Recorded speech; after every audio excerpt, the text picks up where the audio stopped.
Salam, hər vaxtınız xeyir olsun. Bugün sizinlə həzm sistemi mövzusunun izahına baxacağıq. Deməli, həzm sistemi niyə vacibdir? Çünki biz insanlar enerji vasitəsilə yaşayırıq da, enerji ilə müəyyən həyat fəaliyyətimizi yerinə yetiririk. Və bu enerjini də yediyimiz qidalardan alırıq. Yediyimiz qidalar da orqanizmimizdə həzm sistemimiz vasitəsilə çevrilir. Mən həmişə deyirəm uşaqlara, məsələn, mənə bir almanın içindəki vitamin lazımdır. Tutaq ki, mən almadan vitamin almaq istəyirəm. Təsəvvür eləyin, almanı udursunuz, bədəninizdə alma hərəkət eləyir ki, məsələn, getsin sizin qaraciyər hüceyrənizə nəsə lazımlı bir maddəni çatdırsın. Yəni biri var belə, biri də var ki, həmin o alma bu həzm sistemində çevrilir, xırdalanır, həm mexaniki, həm kimyəvi dəyişikliklərə məruz qalır. Sonra gedir bizim bədən hüceyrələrimizə, qana keçir və qan vasitəsilə də bizim bütün bədənimizə çatdırılır. Gəlin həzm sistemimizin funksiyalarından əvvəlcə danışaq. Sekretlər əmələ gətirmək, hərəkə proses və sorulma prosesi. Sekret əmələ gətirmək həzm sistemimizdə, ümumiyyətlə həzm kanalımızda görəcəyik ki, nə qədər vəzilər var bu həzm sisteminə kömək edən. Hərəkə funksiya qida hərəkət edir bu həzm kanalı ilə və nəhayət qana sorulur. Həzmi mən iki yerə ayıraram. Deyərəm ki, mexaniki həzm, bir də kimyəvi həzm. Deməli, mexaniki həzm, mexaniki çevrilmə dedikdə qidanın islanması, xırdalanması nəzərdə tutulur. Mexaniki sadəcə xırdalandı. Kimyəvi həzm isə o deməkdir ki, maddələrin, bu iri maddələrin fermentlərindən parçalanması. Bu ikisinin fərqini başa düşək. Kimyəvi həzm 3 növ olur: hüceyrə xarici, membran həzmi və hüceyrə daxili həzm. Hüceyrə xarici həzm dedikdə boşluqlarda olan həzm nəzərdə tutulur. Membran həzm, indi nazik bağırsaqları öyrənəndə deyəcəyik, bağırsaq divarlarının membranlarında olur. Hüceyrə daxili həzm dedikdə isə lizosomların fəaliyyəti nəzərdə tutulur. Həzm sistemimiz həzm kanalından və həzm kanalından kənarda yerləşən iri həzm vəzlərindən təşkil olunmuşdur. Ağız boşluğuna nələr aiddir? Baxın, qidanı biz qəbul edirik ağız boşluğumuz vasitəsilə. Buradan udlağa, sonra qida borusuna və nəhayət bu gördüyünüz geniş orqan qida mədəyə gəlir. Mədədən keçir burada bu nazik bağırsaqlarımıza, sonra isə bu kənardakı yoğun bağırsaqlara və anus vasitəsilə də bədəndən xaric olur. Bu həzm kanalına aid, elə bil qidanın o getdiyi yol kanaldır. Biri də var iri həzm vəzləri, hansı ki bu həzm kanalına aid deyil, amma həzmdə iştirak edir də, həzmə köməklik göstərir. Bunlara aiddir 8 dənə iri vəzi, xırdaları demirəm, amma 8 iri vəzə aiddir. Qaraciyər, mədə-altı vəzi və 3 cüt iri ağız suyu vəzləri. Dedim ki, məsələn, ağzımızda da çoxlu kiçik vəzlər var, amma biz əsas bu görürsə burada 3 dənə iri, bax bunu deyirik. Cüt daha doğrusu. Deməli, bu qaraciyəri deyirik, bir də orada altda mədə-altı vəzini. Ağız boşluğundan başlayaq danışmağa. Ağız boşluğunda qida mexaniki çevrilməyə də məruz qalır. Nisbətən də kimyəvi həzmə qismən də çox az. Ağız boşluğumuzda mühit zəif qələvidir. İndi hər bir həzm kanalı hissəmizi deyəndə orada mühit necədir deyəcəyik. İndi başladıq ağızdan. Ağızda zəif qələvi mühitdir. Burada vəzilər var, çoxlu kiçik vəzilər var. Bir də iri vəzlər, qulaqyanı, çənəaltı və dilaltı 3 cüt. Ağzımızda karbohidrat parçalanır. Yalnız karbohidrat deyəcəksiniz. Zülalın, yağın parçalanması ağız boşluğunda getmir. Məsələn, ağız boşluğumuzda pitialin, nişastanı maltozaya, maltozanı qlikozaya parçalayır. Mən həmişə deyirəm, bax bu axırdakı azaya diqqət eləyin. Bu malt azadır, bu maltozadır. Maltoza karbohidratdır, malt aza ilə bitən isə fermentdir. Sonra burada ağız boşluğumuzda motsin var, hansı ki qidanı yapışqan, sürüşkən edir. Lizosim var, bakteriyalara öldürücü təsir göstərir. Deməli, dişlərin vasitəsilə qida mexaniki çevrilir. Yəni, mən qidanı çeynəyirəm, sadəcə qida xırdalanır. Həmçinin dişinin nitqdə də rolu var, danışmağımızda rolu var. Yəni, dişin kökü 3 sümüyün üzərində yerləşir deyəcəyik. Niyə? Çünki dişlərimiz çənə çənəmizdədir. Alt çənəmiz 1 ədəd, üst çənədə 2 ədəd. 2 ədəd üst çənə sümüyümüz, 1 ədəd alt çənə sümüyümüz var və dişlərin kökü də bunların üzərində yerləşir. Diş 3 hissədən ibarətdir. Baxın, tacdan, boyundan və kökdən. Şəkil üzərində baxaq görək bunlar haradır. Sonra da haqqında danışaq. Aha, burada. Bax, bu üst hissədə gördüyünüz dişin tacıdır. Hansı ki, dişin tacı, baxın bura, mina qatı ilə örtülmüşdür. Bu hissə dişin boynudur, hansı ki diş əti ilə örtülüdür bura. Ən aşağı hissə isə dişin köküdür, hansı ki bura, bax bura köküdür. Dişin kökü düz çənə sümüyümüzün üzərində yerləşir və üzərində sement qat mövcuddur. Dişlər əmələ gəlib dentin maddəsindən. Dentin dişin özəyindədir. Deməli, bu özək də burada göstərib görürsünüz şəkildə və burada həmçinin qan damarları və sinirlər də mövcuddur. Bir də yadınızda saxlayacaqsınız, dişdə bu canlı hüceyrələr dentin qatındadır. Baxın, dentində. Belə başa düşək, xaricdə mina qatıdır, sonra dentin qatı, ən daxildə də özəkdir ki, özəkdə də qan damarları və sinirlər yerləşir. Bu dişin daxili quruluşudur. Gəlin indi diş növlərimizdən tanış olaq. Mən məsləhət görərdim ki, səhvədə bu dişlərimizlə bağlı, dişlərimizin qonşuluğu ilə bağlı olan ayrıca videonu nəzərdən keçirəsiniz. Amma burada da ümumi məlumat verim, tanıyaq dişlərimizi. Mümkünsə güzgü varsa qabağınızda açıb baxın. Ön tərəfdəki bu 4 dənə üst çənədə, 4 dənə alt çənədə olan dişlərim adlanır mənim kəsici dişlərim. 4 dənə burada, 1, 2, 3, 4. 4 dənə də burada kəsici diş var. Ümumilikdə kəsici dişimin sayı nə qədər oldu? 8 dənə. Deməli, bu kəsici dişlərimin hər iki tərəfində sol, sağ, üst çənədə də sol, sağ hissəsində yerləşir köpək dişləri. Baxın, indi fərqli rənglə işarə eləyəcəm. Bu və bu dişlər adlandı köpək. Bu da köpək. Həmçinin köpək. Bu da köpək. İşarələsəm rənglə, baxın belə, belə. Bu şəkildə işarə eləyərəm. İndi baxaq görək sayı nə qədər oldu bunun. Ümumilikdə 4 ədəd köpək dişi oldu. Sonra köpək dişlərinin yanlarında yerləşib kiçik azı dişləri.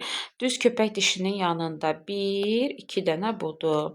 Sonra 2 dənə bu. Bunlar adlanır kiçik azı dişləri. Digər tərəfdən də 1, 2, bu tərəfdə də 1, 2 kiçik azı dişlərimdir. Deməli, 4 dənə bir çənəmdə, 4 dənə digər. Ümumilikdə necə oldu? 8 dənə. İndi baxıram böyük azı dişlərinə. Böyük azı dişlərindən gəlin elə sonuncunu deyim. Baxın, bu diş ağıl dişidir, hansı ki 16 yaşdan sonra çıxır. Bunu ayrıca işarə eləyim. Bu ağıl dişi. Digər 2 dənəsi hamısı böyük azı dişlər növünə aiddir. Amma bu sonuncuları da adlandırırıq ağıl dişləri. Baxın, bunlar da böyük azı dişlərimizdir. Böyük azı, bunların hamısı böyük azı dişlərimizdir. Görürsünüz, 6 dənə burada, 6 dənə burada. 12 ədəd də böyük azı dişimiz oldu. Dişlərin tam olaraq hansı olduğunu tanıdıq. Gördük ki, ümumilikdə bizim 32 dənə dişimiz var. Bunlar daimi dişlərimizin sayıdır. Niyə daimi? Çünki bizdə uşaq vaxtı süd dişləri çıxır. Hansı ki, biz onları sonradan tökürük, həmin o süd dişlərini. Əvəzində daimi dişlər çıxır. Hansılardır bunlar? Əvvəlcə diş növlərinə baxın. Kəsici, köpək, azı. Azı dişlərdə kiçik azı dişləri, böyük azı dişləri. Var mənim süd dişlərim, hansı ki 6-7 aylığından çıxmağa başlayır. Daimi dişlərim isə 6-12 yaş aralığında bu süd dişləri tökülür, əvəzində daimi dişlər çıxır. Süd dişlərimin sayı 20 ədəddir, daimi dişlərimin sayı isə 32 ədəddir. Deməli, süd dişlərimə hansı dişlərimə aiddir? Kəsici dişlər, köpək dişləri və kiçik azı dişləri. Kəsici dişlər 8 ədəd, köpək dişi 4, kiçik azı 8. Gördüyünüz kimi, bax, süd dişlərinin tərkibinə hansı dişlər aid deyil? Böyük azı dişləri. Yəni qətiyyən burada böyük azı dişləri yoxdur. Yalnızca kəsici, köpək və kiçik azı dişlərə aiddir. Biri də var daimi dişlər, yəni hansı ki 6-12 yaş aralığında çıxır. Burada kəsici, köpək, kiçik azı tökülür və yenidən çıxır. Gördünüz ki, bunlar ikinci dəfə çıxdılar. Böyük azı dişləri isə birinci dəfə çıxdı, 12 ədəd. Ümumilikdə oldu 32 diş. Belə suallar var testdə, deyir ki, ontogenezimizdə bir dəfə çıxır. Bir dəfə çıxır 12 dənə diş. Bax, bu böyük azı dişləri. Ontogenezimizdə 2 dəfə çıxır kəsici, köpək, kiçik azı dişləri. İnsan ontogenezində ümumi neçə diş çıxır desə, 20 dənə süd dişi, 32 dənə də daimi diş çıxır, ümumilikdə 52 ədəd. Bu böyük azı dişlərinin uşaqlar 12 dişin hamısı 6-12 yaş aralığında çıxmır. Bax, bu fərqləndirdiyimiz ağıl dişi var ha, 4 dənə. Bu çıxır 16 yaşdan sonra. 8 dənə böyük azı dişi çıxır 6-12 yaş arasında. Ağıl dişləri isə çıxır 16 yaşdan sonra. 16 yaşında insanın ağzında 28 diş olur. Deməli, indi dişlərin qonşuluğundan danışaq. Bununla bağlı da testdə suallar var, yəni hansı diş növü hansı ilə qonşudur deyə. Deməli, yalnız öz diş növü ilə qonşu olan dişlər. 4 dənə kəsici, 4 dənə böyük azı, 4 dənə də ağıl dişi, yəni bu da bura aiddir, amma ağılı özüm ayırmışam. Niyə ayırmışam deyəcəm. Gəlin indi bu bayaqki şəklimizdən baxaq. Hansılardır qonşu olan dişlər? Bir dənə fərqli rəng seçməyə çalışacağam digərlərindən. Bax, bu tünd mavi ilə işarələdiklərimə diqqət edin. Bax, bu kəsici dişi görürsünüzmü? Bir də yanındakını. Bax, bu diş soldan kəsici, sağdan kəsici. Həmçinin digəri də soldan kəsici, sağdan kəsici. Deməli, 2 dənə bu diş. Sonra bax, bu böyük azı dişi, bu böyük azı dişi. Buradan böyük azı, buradan böyük azı. Buradan böyük azı, buradan böyük azı. Öz diş növü ilə qonşudur, elə deyilmi? Bəli. Deməli, 2 dənə bu. Bir də bax, bu dişlər ağıl dişlərimiz. Bir tərəfdən düzdür, qonşusu yoxdur, digər tərəfdən öz diş növü ilə qonşudur. Deməli, 4 dənə də bu diş. Yəni 4 dənə də böyük azı dişim oldu 6. Həmçinin digər çənədə də 6. Ümumilikdə bax, bu 12 dənə dişim öz diş növü ilə qonşudur. Amma belə də deyə bilər. Bax, diqqət edin. Hər iki tərəf sözü. Hər iki tərəfdən öz diş növü ilə qonşu olan desə, mən artıq ağıl dişlərini götürə bilməyəcəm. Niyə? Çünki ağıl dişləri yalnız bir tərəfdən. Üzr istəyirəm, bir tərəfdən diş növü ilə qonşudur, digər tərəfdən qonşusu yoxdur, yəni diş yoxdur artıq bir tərəfindən. Deməli, ağız boşluğunda dişlərimiz vasitəsilə xırdalandı. İndi isə dilimizin rolunu deyək ağzımızda. Dilimiz qidanı ağızda hərəkət etdirir. Əzələli bir orqandır və üzərində çox reseptor var. Deməli, qidanın ağızda hərəkətində, sonra da udulmasında çox böyük rol oynayır.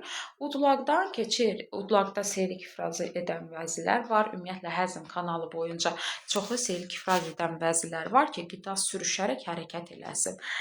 Selik ifraz edən vəzilər var, sonra keçir qida borusuna. Burada deməli uzundur, yəni belə deyək də, bu yığılır divarları və beləliklə qida mədəyə doğru hərəkət edir. Həm də içərisində yenə də deyirəm, selik ifraz edən vəzilər var deyə, yəni hərəkəti lap asandır da, rahat sürüşüb düşə bilir.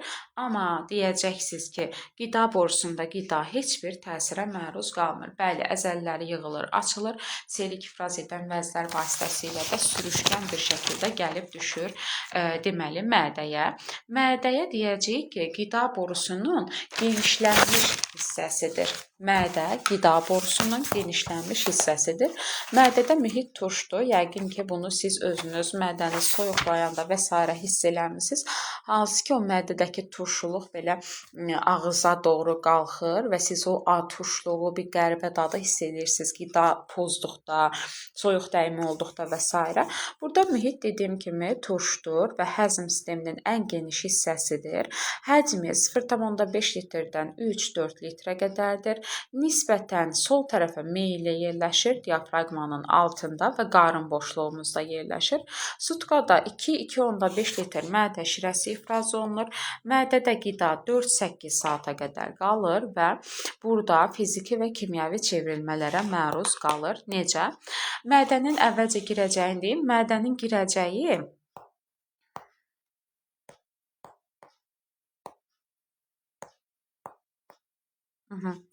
Mədənin girəcəyində baxın burada qida borusu durur. Qida borusundan düşür mədəyə. Mədənin çıxacağında isə bax burada yerləşir 12 barmaq bağırsaq. Girəcəyində sıxıcı var, dairəvi bir əzələdir, sfinkter, hansı ki qidanı istiqamətləndirir. Burada 3 tip hüceyrədən ibarət vəzi var. Əsas, örtük və əlavə. Əsasda hazırlanır fermentlər, örtükdə hazırlanır haşxlor, əlavədə isə hazırlanır selik. Gəlin mədənin fermentləri ilə əvvəlcə tanış olaq. Deməli, burada dedik ki, 3 tip hüceyrə var. Əsasda fermentlər sintez olunur. Hansı fermentlərdir bunlar? Pepsin, ximazin və lipaza. Pepsin nəyə təsir göstərir? Mürəkkəb zülalları, sadə zülallara, ximazin süd zülallarına, lipaza isə süd yağlarına təsir göstərir. Yadınıza saxlayırsınız, mədədə qətiyyən karbohidrat parçalanmır. Qətiyyən. Yağda gördük, zülalda gördük, karbohidrat demədik. Yəni, testlər bununla bağlı soruşur ki, məsələn, tuş mühitdə karbohidrat parçalanırmı? Xeyr, çünki tuş mühit mədədədir. Mədədə də karbohidrat qətiyyən parçalanmır. Sonra bir də yağlara diqqət eləyəcəksiniz. Biz sırf süd yağları deyirik. Bununla bağlı da testlər düşür. Bu fermentlərdə belə yadınızda saxlayın. Piksel sözündən. PXL, pepsin, ximazin və lipaza. Sonra bəs haşxlorun funksiyası nədir? Haşxlor da həm pepsini aktivləşdirir, həm də burada turş mühitin yaranmasına səbəb olur. İndi kimyadan bilərsiniz, haşxlor turşudur. Deməli, mikroorqanizmlərdə bu zərərsizləşdirir. Deməli, öz selikdə var. Əlavə hüceyrələrdən selik yaranır. Bu, belə deyək də, həm özü pepsini haşxloru sintez edir, həm də özünü o pepsindən, haşxlordan qoruyur. Aydındırmı? Qoruyucu funksiya yerinə yetirir. Sonra mədədən qida keçir nazik bağırsağa. Nazik bağırsaq deyəcək ki, 3 hissədən ibarətdir. 12 barmaq bağırsaq, acı bağırsaq və qalça bağırsaq. 12 barmaq bağırsaq birinci hissəsidir. Baxın, bura sırf mədədən gələn qidada deyirik. Bura 12 barmaq bağırsağa düşür. Burada mühit qələvidir. Deməli, həmçinin qida əsas deyirik nazik bağırsaqla bağlı. Burada qida qana sorulur.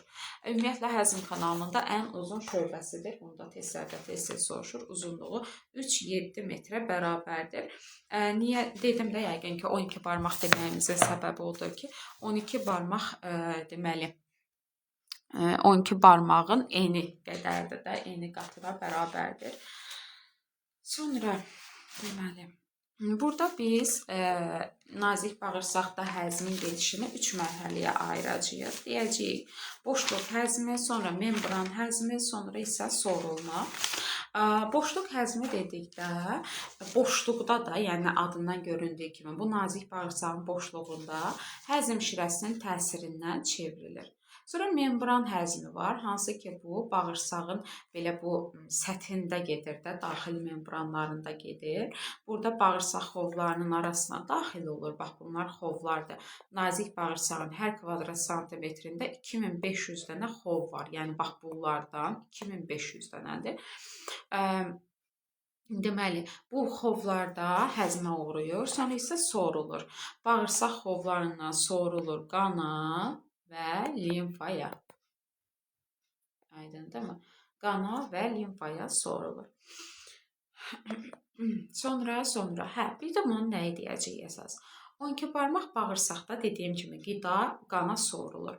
Bundan əlavə Qaraciyərlə mədəaltı vəzinin də axarı 12 barmaq bağırsağı açılır. İndi mən burada bir şəkil əlavə eləmişəm, amma bu video şəklində mənim səhifəmdə var. Səhifəmi yerləşdirirəm aşağı hissəyə. O şəkildən çox yaxşı şəkildə görünür ki, aydın şəkildə görünür ki, bunların axarı açıldı nazik bağırsağa. Çünki uşaqlar çaşırlar ki, mədəaltı vəzi mədəyə açılır, o ora, bu bura. Xeyr, hər ikisi 12 barmaq bağırsağa açılır. Qida 12 barmaq bağırsaqda həm bağırsaq şirəsinin, həm öz şirəsinin təsirinə, nazik bağırsağın özünün şirəsinə məruz qalır. Həmçinin də mədəaltı vəzin axarı açıldığı üçün bunun fermentlərinə məruz qalır. Həm də ödün, qaraciyərin ödünün təsirinə məruz qalır. Sonra qaraciyər haqqında da məlumat verək. Qaraciyər bilirik ki, xarici sekresiya vəzimizdir. Qarın boşluğunun sağ yuxarı tərəfində yerləşir. Ən iri vəzilərdən biridir və burada hazırlanır öd. Qaraciyərin işi zərərli maddələri zərərsizləşdirməkdir. Qlikozanın artığı burada glikogen şəklində deməli saxlanılır. Həmçinin burada dediyim kimi zərərli maddələr zərərsizləşdirilir. Qaraciyər tərəfindən öd hazırlanır. Ödə biz ferment deməyəcəyik ya uşaqlar. Öd bioloji bir fəal maddədir. Ferment olmadığına görə kimyəvi həzmdə iştirak etmir, yalnızca mexaniki həzmdə iştirak edir. Məsələn, nəyə təsir göstərir bu öd? Baxın burada yağ damlasını öd xırdalayır, çevrilir xırdalanmış yağ damlalarına. Xırdalanmış yağ damlalarına lipaza təsir göstərdikdə isə bu çevrilir gliserin və yağ turşusuna. Yəni burada artıq parçalanıb, yəni kimyəvi həzmə uğrayır. Ödün funksiyaları nələrdir? Yağların həzmi, yəni yağların həzmini asanlaşdırmaq, mədəaltı vəzin fermentlərini aktivləşdirmək. Baxın, həm özü ödü hazırlayır, ötürür nazik bağırsağa, həzmdə iştirak edir, həm də hələ bir mədəaltı vəzində fermentlərini aktivləşdirir. Bağırsaqların işini sürətləndirir. A, D, Y, K, hansı ki yağda həll olan vitaminlərdir, bunların sorulmasını asanlaşdırır. Zərərli maddələr zərərsizləşir və bu həmçinin bakteriyalara da təsir göstərir.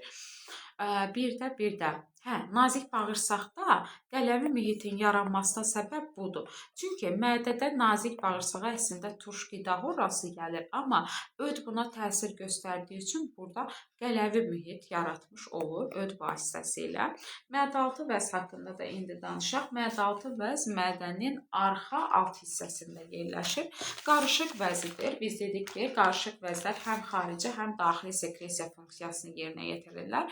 Daxili sekresiya funksiyası şəkər mübadiləsini tənzimləməkdir. İnsulin və qlukagondur hazırladığı hormonlar. Xarici sekresiya vəzisi olaraq tripsin, amilaza və lipaza tal hazırlayır. Lipaza bilirik yağlara, amilaza karbohidratlara, tripsin də zülallara təsir göstərir. Bu da mədəaltı vəzi dediyimiz kimi axarı açıldı nazik bağırsağa. Yoğun bağırsaq da 3 hissədən ibarətdir. Kor bağırsaq, çəmbər bağırsaq və düz bağırsaq anus adlanır. Uzunluğu 1,5 metrə bərabərdir. Yoğun bağırsağın, bax burada soxulcana bənzər bir çıxıntısı var, apendiks, hansı ki, deməli, apendiks partlamasını yəqin ki, eşitmişsiniz. Deməli, bu iltihablanması hətta həyati təhlükəyə də təsir göstərir. Deməli, burada mühit olur zəif qələvi. Yoğun bağırsaqda zəif qələvi.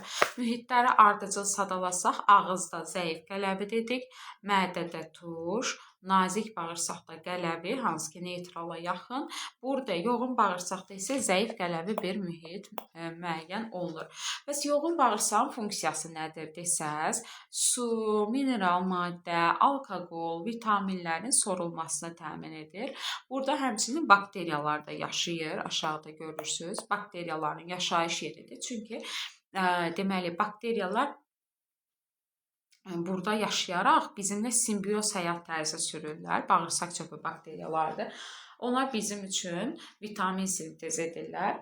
Əvəzində də bağırsaq mühtəviyyatımızla qidalanırlar. Yəni hər iki tərəf burdan özünə görə belə deyək, faydalanır. Bağırsaq çöpü bakteriyaları deməli dediyimiz kimi B, K vitaminləri sintez edir.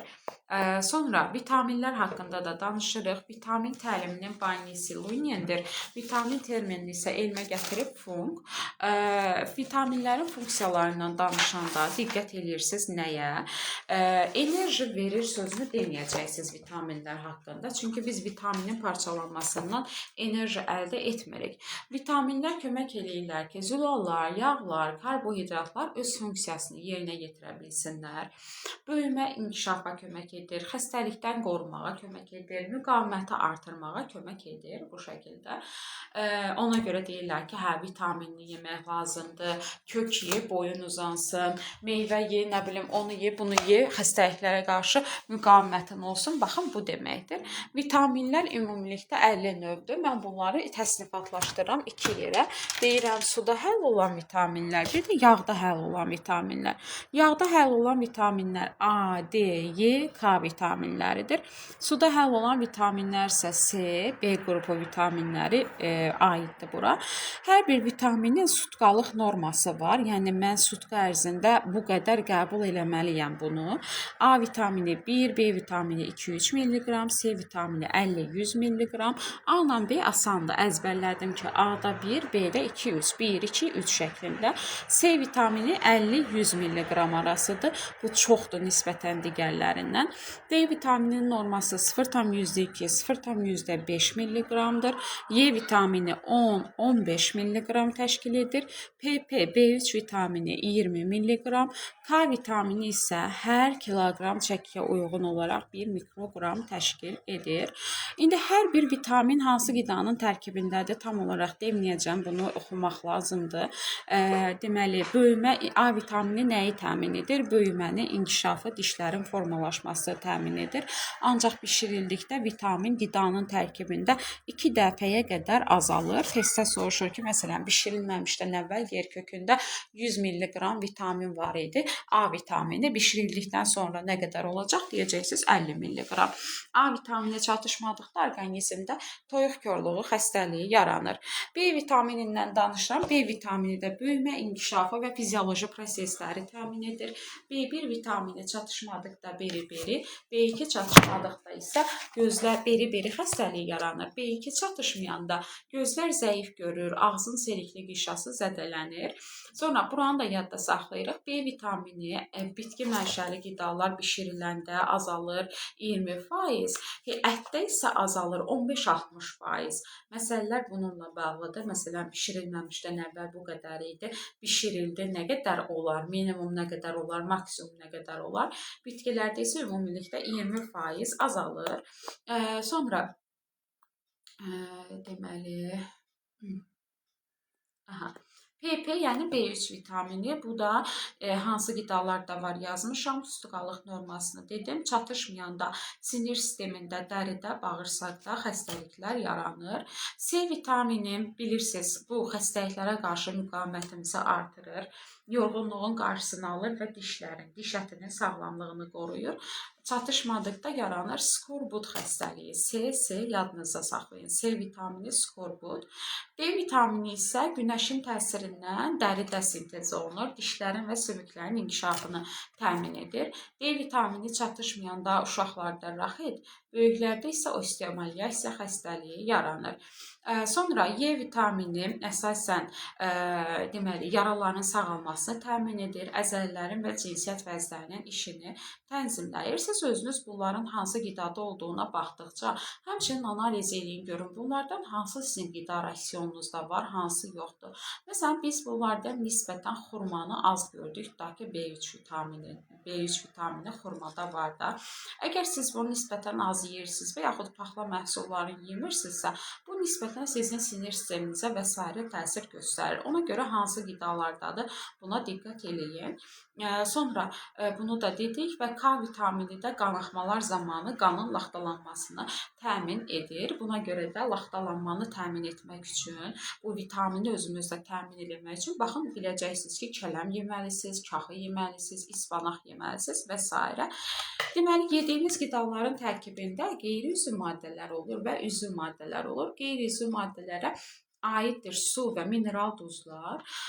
Su nədir? Orqanizmimizdə həlledici rolunu oynayır. Maddələri daşıyır, istiliyir, tənzimləyir və bədənimizin 2/3 hissəsi sudur. Biz suyu təkcə içməklə yox, məsələn, qida da qəbul ediriksə tərkibində olur, ya başqa mayelərdə içirik. Suyun faydalarını sadalamaqla bitməz və hər bir hüceyrəmizdə də suyun miqdarı fərqlidir. Beyində 85%-dir, əzələ hüceyrəsində 75%-dir, qaraciyər hüceyrəsində 70%, sümük hüceyrəsində, piy toxumasında isə 20% su mövcuddur. Deməli, mineral duzlar da həmçinin əhəmiyyətlidir. Sümüklərimizi möhkəmləndirir, qanın laxtalanmasına kömək edir, orqanizmin daxili maye mühitinin sabitliyini təmin edir. Biz sadəcə mineral duzlardan xörək duzunu qidaya əlavə edirik. Digər duzları isə su ilə, qida ilə və s. qəbul edirik. Üzvü maddələrə də zülallar, yağlar və karbohidratlar aiddir. Bunlardan əsas enerji mənbəyimiz karbohidratlardır və biz insanlar heterotrof canlılarıq, hansı ki, üzvü maddəni özümüz hazır əldə edirik. Yəni, qeyri-üzvü maddədən üzvü maddə sintez etmirik. Bu səbəbdən biz avtotrof sayılmırıq. Deməli, birinci bunların miqdarlarına baxaq. Zülal, karbohidrat və yağ. Zülal gündəlik mən qəbul etməliyəm 85 qram, hansı ki, bunun 48 qramı heyvan mənşəli olmalıdır. Karbohidrat 380-500 qram, yağ isə 80-100 qram, bunun 30 qramı bitki yağı olmalıdır. Zülalların və karbohidratların parçalanmasından 17,6 kJ, yağların parçalanmasından isə 38,9 kJ enerji ayrılır. İndi həzm orqanlarımızın xəstəliklərinə nəzər yetirəcəyik. Bura aiddir sirroz xəstəliyi, vəba xəstəliyi, dizenteriya, hepatit. Sirroz xəstəliyi zamanı qaraciyər zədələnir. Ən əsas əlamətlərindən, bax, bədəndə su yığılır, qarında maye, ayaqda şişkinlik, bunlara səbəb olur. Ürək bulanır, iştah itir, çəki azalır və bədəndə qançırlar yaranır. Vəba nazik bağırsağın, dizenteriya yoğun bağırsağın zədələnməsidir. Vəba nəticəsində ishal olur, qarın ağrısı, ürək bulanma, qusma, aşağı-yuxarı ətrafın qıc olması baş verir. Bu bakteriyal xəstəlikdir. Dizenteriya isə titrəmə olur, ishal olur, yenə qızdırma olur 37-38, əzginlik, iştahın azalması və s. Hepatitdə isə yenə əzginlik, yorğunluq, azca temperatur, sarılıq baş verir. Deməli, bu xəstəliklərdən qorunmaq üçün bilirsiniz, müəyyən qaydalara əməl etmək lazımdır. Normal qidalanmaq, ağız boşluğunun, dişlərin sağlamlığına deməli diqqət etmək, ən əsası düzgün, sağlam qidalanmaq lazımdır. Ümid edirəm ki, video sizin üçün faydalı olar. Yavaş-yavaş digər bölmələrdə kanala yükləyəcəm. Faydalı oldusa, əgər sizin üçün bəyənməyi, rəy yazmağı unutmayın. Həmçinin faydalı olması üçün bu videonu digər dostlarınızla da bölüşə bilərsiniz. Kanala abunə olun ki, yeni yüklənən videolardan da xəbərdar olasınız. Sağ olun, salamat qalın.